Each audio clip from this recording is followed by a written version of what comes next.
And I remember when I first arrived in Zimbabwe, one of the strongest and most memorable moments was of all the graveyards there. And my team, I played for a team called the Highlanders Football Club, and we'd all smush into these tiny white little vans, and we'd travel these long, long, dusty roads. And along these roads were these graveyards. And some of the graveyards, the headstones are perfectly organized, you know, one right after another. And other areas were these crosses, kind of just, you know, thrown in there, piled high, you know, overflowing on the streets. So I asked one of my teammates, you know, like, why are some people buried, you know, like this, and other people buried like that? He says, well, that's where they bury all the people that die of AIDS. And I was like, oh my God, you know, to see a physical representation of everyone that's died of AIDS was shocking to me. And, you know, everyone's dying, people know why, and I was talking to someone before, but it's like this unofficial gag order. You know, no one dares mutter the word. And later on in that year, one of my closest friends on the team, this kid named Milton, this young, fit, 19-year-old soccer player, scored all our goals up front for the team. He didn't show up for practice one day, which wasn't a big deal. But a day turned into a week turned into a month turned into a couple of years, and I actually returned home to the United States and got a letter from Milton's brother telling me that he had died and that he had passed away. He was sick. He had the slims, which is what they call it when you die of AIDS. He didn't say what, I obviously knew what the real reason was. And at this time in my life, I felt pretty helpless. You know, I felt like, what can one white person do to help this massive problem in all of Africa? So I didn't do anything at that time. I shelved it. I put it in the back of my head. I'm like, it's not my problem. You know, it's someone else's problem. It's over in lands far away. No big deal. Well, now fast forward a little bit to Survivor. And once again, I was brought back to Africa, but this time to Kenya. And I basically, to back up a little bit, I got involved with Survivor as a joke. You know, honestly, I was in between life choices. My mom calls that unemployed. And I really didn't know what to do. You know, I was coaching soccer, playing soccer. I realized I'm not going to be the next superstar soccer player, and I had to figure out what the hell am I going to do with myself. Woke up one afternoon with my roommate, and I said, what do you want to do today? He's like, I don't know. Make a video for Survivor. I'm like, sure. So I was supposed to make a video for him. He was supposed to make a video for me. We ran out of time for him. Sent him my video along with 60 other applicants, and long story short, I got on the show, and I get to Kenya, and I had some pretty unique experiences there. And to describe Survivor is difficult, but what Survivor is really about is this. I was placed in a sociological experiment that happened to air on national TV in front of millions of viewers. And for some crazy messed up reason, people chose to tune in each week for 13 weeks. And I'm not an expert on human nature, but I did gain some insight into the way people work and the tools people use when placed in an unfamiliar environment, which I feel is, I get a sense that it's no different than when, I don't know, you try out for a play for the first time, or you quit your job and you got to start over, or, you know, whatever's this new transition in your life. And what I wasn't prepared for on Survivor was the loneliness and isolation of being stuck in the middle of Africa with no friends, no family, no, ATMs, no convenience stores, nothing. And all I had with me were the clothes on my back and my one luxury item of choice, which was a hacky sack. And you're allowed to bring one item. So this hacky sack, you're allowed to bring one item that reminds you of your life away from the game of Survivor. And I chose a hacky sack. What I was surprised is once all my distractions were taken away from me and I was left with nothing more than the bare essentials of who I am. And once I became aware that this knowledge of self is all that one needs to survive and prosper, I ended up giving my hacky sack away to some little Kenyan kid.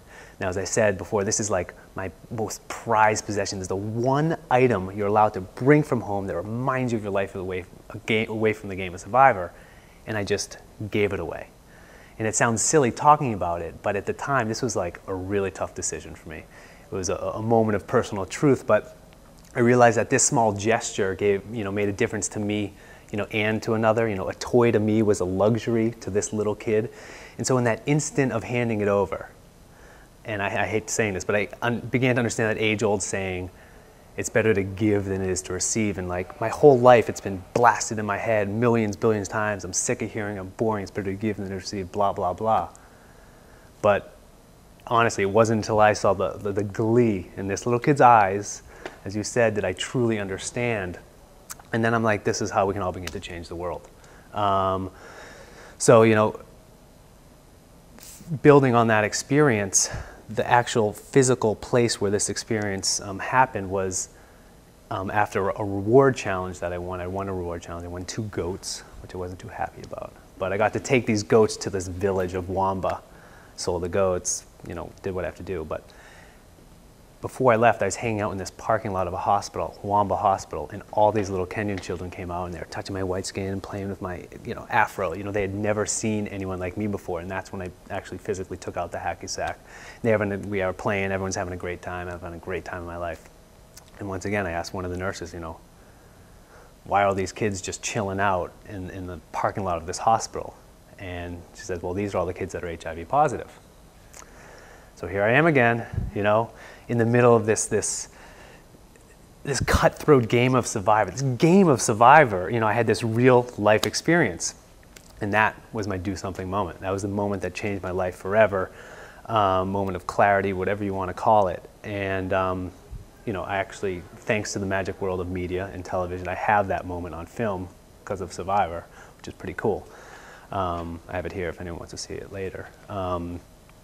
But, you know, that was an interesting time for me. You know, how do you place yourself? You know, I'm pretending to be an African for 39 days to win a prize.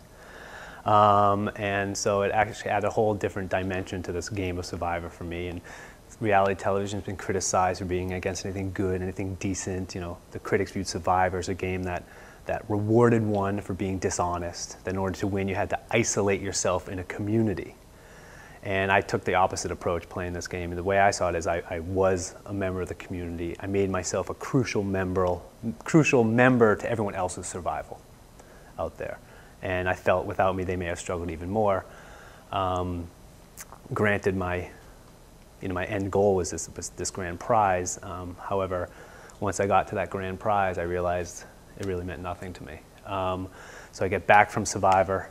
I have 15 minutes of fame. I have $1 million in my pocket. And I got together with some soccer buddies of mine, guys I played with, Dr. Tommy Clark, Matembe and Lovi, Kirk Friedrich. We started grassroots soccer. Took the $1 million, put it in grassroots soccer.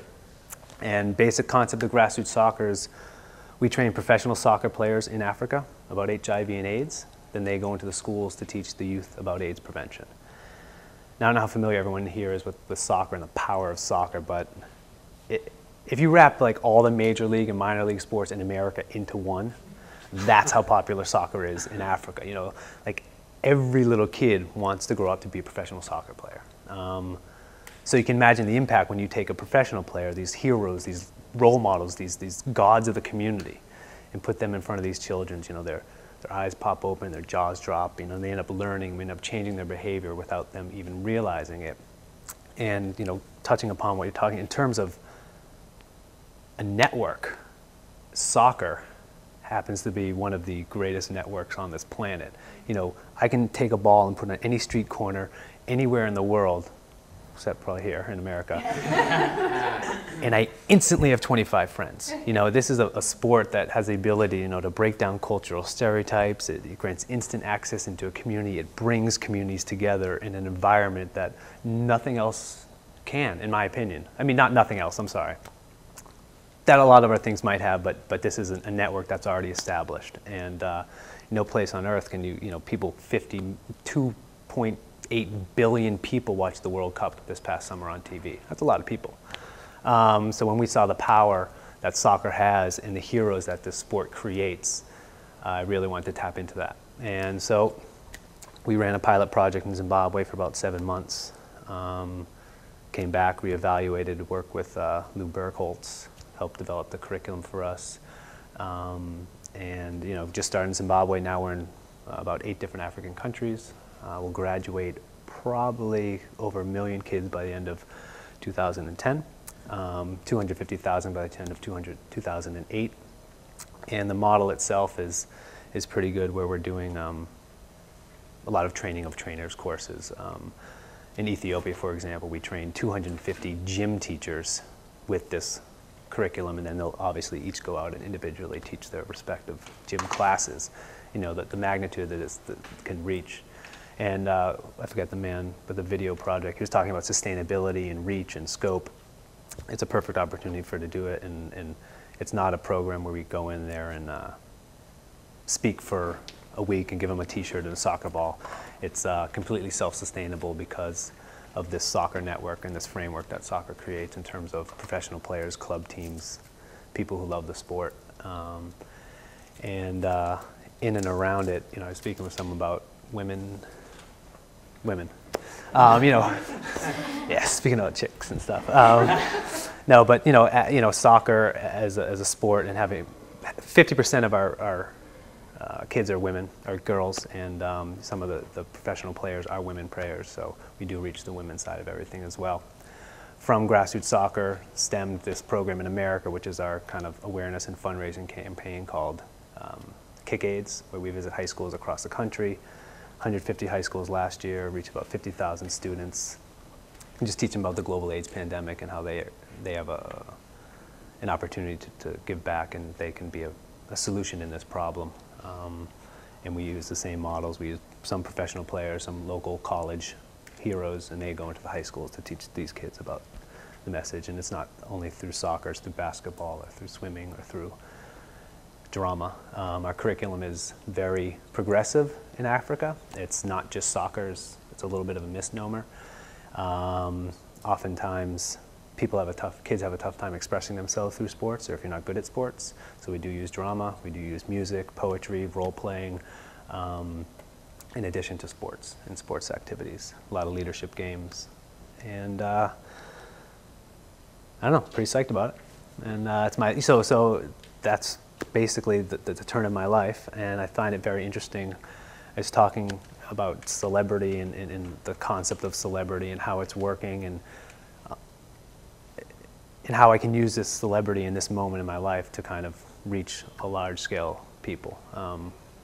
You know, for example, Survivor All-Stars, which is the second version of Survivor that I was on, I got invited to be on that, and I'm smart enough to know that I wasn't going to do well. I wasn't going to win, because no one wants a winner to win again.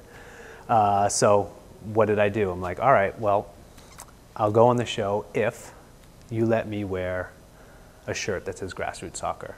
You're not allowed any corporate logos. They don't let you do any of that stuff on Survivor. However, I said I will not go on the show unless you allow me this opportunity, and they said okay. So for 8 weeks in a row, 25 to 30 million people a week saw me wear a grassroots soccer t-shirt. So that's kind of me using the celebrity in the media side to my advantage. I don't know if it's a good thing or a bad thing, but I saw it as an opportunity to get my message across. And then obviously I use this Survivor thing as a platform to just, you know, steamroll and provide this little mini revolution of consciousness amongst people around this world. And so far it's been working all right. But I want to grow and get it bigger already. So that's my story, and I don't know, that's about it. We did have run an evaluation of our program, which is in terms of nonprofit organizations. Funders love to see that, to see if what they're funding and what they're doing is actually working. So it's actually amazing, and we found something completely what we weren't expecting. We had a control group, and we had the group that went through the grassroots soccer program. And we gave them a pre-questionnaire, post-questionnaire, and about a 6-month follow-up. So we have these kids that go through the program, and obviously we have a certain amount of questions that a group associated with Stanford University helped us develop to figure this out. But obviously the information about HIV/AIDS increased as they went through the program. 6 months later, it dipped a little bit.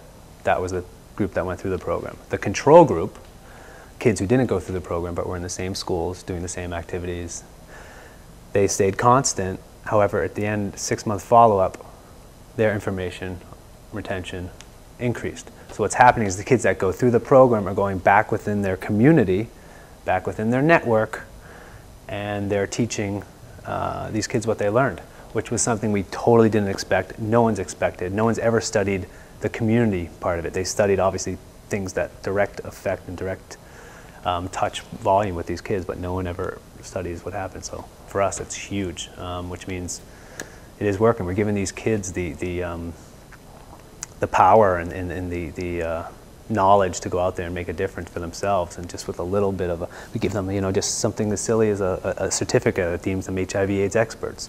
They carry it around, and they're showing their friends and having a good time and playing these games that we played with them during our class with their friends just for the heck of it. We've created teams called PEP FC, Peers Educating Peers Football Clubs, where these kids will go out there, play for grassroots soccer, battle, slide, sweat against these other teams, and once the game's over, they'll sit them down and teach them about HIV/AIDS. We have those all over the sub-Saharan Africa as well. So that's a pattern, but he calls it giving permission, and just giving permission to someone to be something they already want to be is very powerful. So giving someone poetic license, you actually have a piece of paper and you're now a poet and you can write poetry.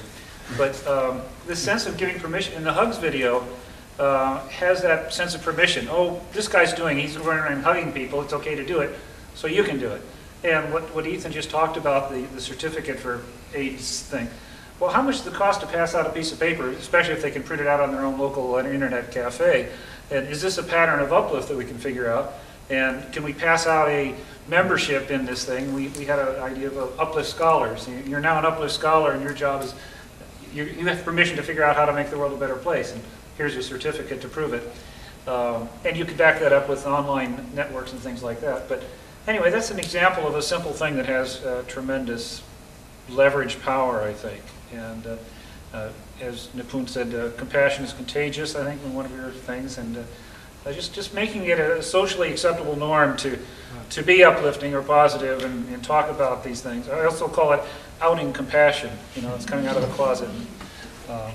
A CEO doesn't get real far being compassionate, and they retire and want to start a new life, and suddenly they can be compassionate. So there's lots of these little things that we can extract and amplify, and there's so many rich things here we can be talking about here. So your story is incredible, and you come off as a very real guy and someone not affected by this. But it kind of follows up the conversation we had earlier. I'm wondering how this whole process from going from soccer star to being the celebrity to doing something, starting your own organization. I assume I hadn't done that before, first time. How has the process affected you as a human being, and where are you in that whole pendulum of satisfaction with life after having done all this? I don't know. I can't answer that question right off the bat, but it's definitely changed me. To go from, getting deep, but go from anonymity. I wasn't a soccer star as a soccer player that wanted to be a soccer star, but wasn't good enough. But to, literally, it's this whole washing machine. No one knows who you are. Then the next thing you know, you're on the cover of magazines. Weird, total strange phenomenon. And it's hard to adjust, and I still can. But I guess what makes me feel good about that, I'm using this to do something with it. I'm not just sitting on it. I'm not just kind of taking in and using this celebrity for my own benefit. I think I'm using it to help others, which is good. And for me, it's important to be part of this network, like bringing people together and community and the whole community thing. When I learned that early on in life, because when I was 14, my dad passed away from colon cancer. So like, all I wanted to do was sit in the corner of my room and curl up in a little ball and not do anything and not talk to anyone. But it's literally my surrounding, my community, my friends, my coaches, my teachers, my teammates, they reached out and they embraced me. They helped me focus on turning the negative into a positive, and they reinforced my values in a time when I felt like I was alone. So then now, later in my life, I think it might have stuck with me. And my dad always said, to make happiness real for others is truly the greatest gift. So now, on the flip side, now I have the opportunity to be that person that can go out and embrace other people and metaphorically hug people. And this little kid in Wamba that I gave my hacky sack to, reality is he's mostly passed away right now from HIV/AIDS. However, I get a nice feeling knowing for that brief moment, that quick second of time, he was allowed to be a kid again. He was allowed to play soccer, and for a moment he forgot about his disease, and he allowed me to embrace him. And so it's kind of all full circle for me, and it gave me kind of purpose in what I'm doing now.